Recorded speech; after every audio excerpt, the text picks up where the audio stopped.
ये हम बहुत बड़े महापुरुष की बात कह रहे हैं जो बहुत साधन परायण थे काशी में। मुझे बहुत आश्चर्य हुआ, ऐसे सब संत महात्मा घेरे हुए हैं, मध्य में वो लेटे हुए हैं। तो उनसे पूछा, स्वामी जी इस समय आपकी गति कहां है?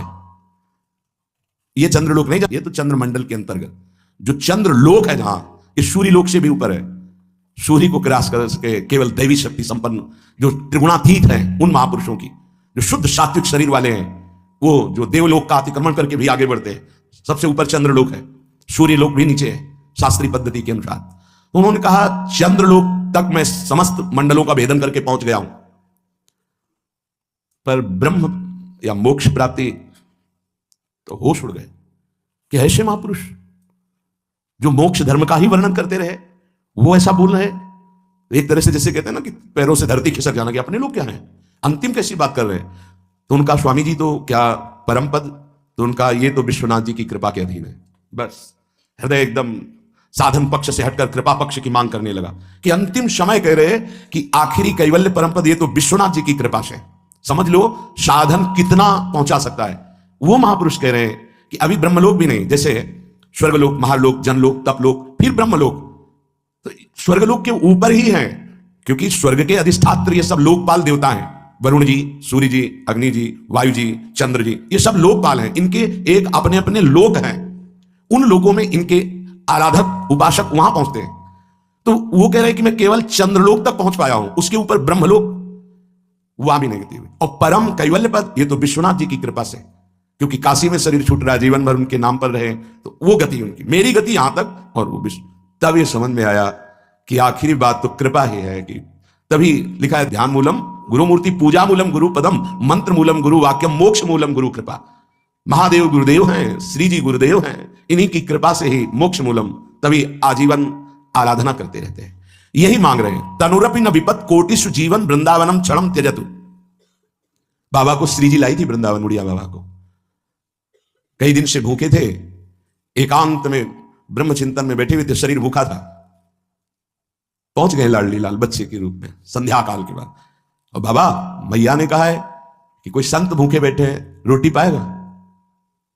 रात होने वाली इस समय तो रोटी, दूध ले आवे? हाँ ले आओ, साथ में एक रोटी भी, एक ले आओ ले आओ। इतना मृदुल स्वभाव, इतना प्यार, इतने छोटे स्वरूप बच्चे।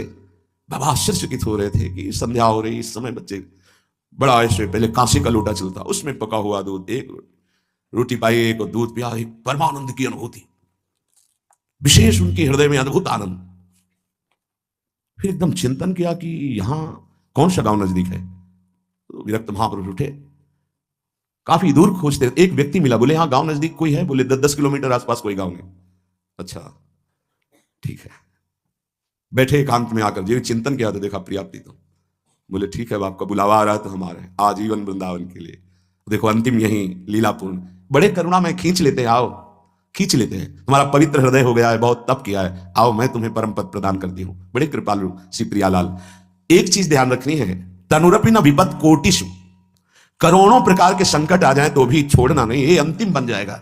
जिनको अखंड वृंदावन वास मिल गया है सावधान होकर सुने, और जिनको नहीं मिला है तो आश्रय ले लें।